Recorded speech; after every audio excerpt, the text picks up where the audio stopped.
दुर्गा जी थोड़ा सा ना रेशियो मेथड पे आते हैं, देखो जरा ध्यान से। अगर मैं एक बच्चे को, एसएससी के बच्चे को 15 मिनट में जहां उसको 25 सवाल करने और उसको ये कह दूं ना कि बेटा 23.4 और 39 का एलसीएम ले, तो ऐसे पस्त हो जाता मैं नहीं ले पाऊंगा।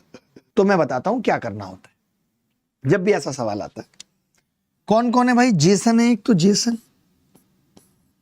जेसन एक बंदा कौन है? रफीक। ओ रफीक, मोहम्मद रफीक। जब रफीक उसी काम को कितने दिन में करता है? 39। ये कितने दिन में करता है दुर्गा साहब? 23.4 दिनों में, ये 39 में। रेशियो मेथड तब लगाते हैं जब आपकी औकात एलसीएम लेने की ना रहे। तो आप क्या करो, 13 से इसको काटो, 13 एकम 13, 13 अट्ठे 104, 13 तिया 39। पॉइंट है, पॉइंट आएगा दुर्गा साहब, पॉइंट हटा के 0 बढ़ा लू, 6 तिया 18, 6 पंजे 30। ये इनके देश का अनुपात आया है, मैं फिर से बता रहा हूं, ये क्या है? इनके देश का अनुपात। कि अगर ये किसी काम को 3 दिन में कर रहा है दुर्गा जी, तो रफीक कितने में करेगा? 5 में। सवाल क्या पूछा है? यदि दोनों एक साथ काम करते तो कितने दिनों में कर लेते? तो मैं यहां पे एक बात बताना चाहता हूं जो मैंने पीछे भी बताई आपको। मैंने कहा कि अगर ये 3 और 5 डेज के अनुपात हैं तो इनकी इफिशियंसी आसानी से पता की जा सकती है कि इसकी 5 इसकी 3 होगी। बात खत्म। अब आप ये कह सकते हैं कि रफीक अगर किसी काम को 39 दिन में कर रहा था और 3 उसकी इफिशियंसी थी, तो आप मुझे बता सकते हैं कि टोटल वर्क क्या होगा? टोटल वर्क तो आप बोलेंगे अगर 39 दिन में कर रहा था और उसकी इफिशियंसी 3 थी, तो 39 तिया 78, नहीं 117 होगी इफिशियंसी, 117। लेकिन मैं कहता हूं दुर्गा जी कि आप इसको 117 मत लिखो, 39 गुणा 3 ही रहने दो। अब आप मेरा तरीका देखना, क्योंकि नानी याद आ जाएगी, पॉइंट इतने ज्यादा हैं।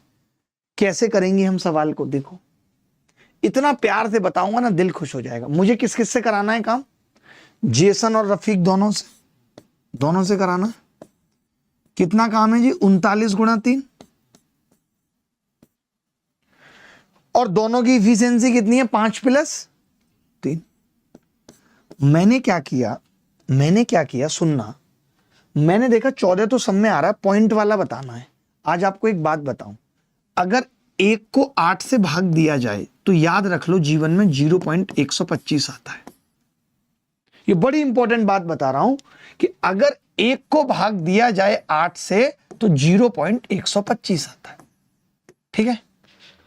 अब आपको पता है कि अगर 8 से किसी संख्या को भाग करने पे 1 आ रहा है तो 0.125 आएगा। जैसे मैं ये कह रहा हूं, किसी ने मुझे कहा 201 को भाग करो 8 से, तो आपको पता है 1 रिमाइंडर बच रहा है, तो पॉइंट में 125 आएगा। उससे पहले कुछ भी हो मुझे मतलब नहीं है। बोलो, अगर दुर्गा साहब यही 203 बच रहा होता, 203 होता, तो मैं अपने मन में सोच लेता कि यार 125 को 3 से गुणा कर दूं, 0.375 आएगा। अगर कोई मुझे कह देता यार 1007 है, 7/8, तो 125 सत्ते 875, तो मैं कह देता पॉइंट में 875 आएगा। यानी हमने आज एक बात जानी कि जब भी कोई 8 से भाग करने की बात करे तो हम सिर्फ रिमाइंडर पता करके निकाल देंगे लास्ट में क्या होगा।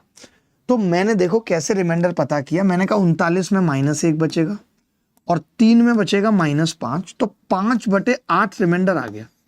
125 की 5 से गुणा करूंगा, 0.625 आएगा।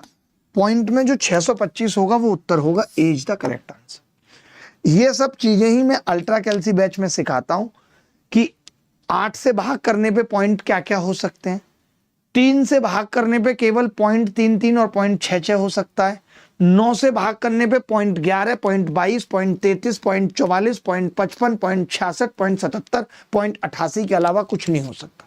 ये चीजें सीखने वाली हैं जो हर चैप्टर में काम करेंगी भाई।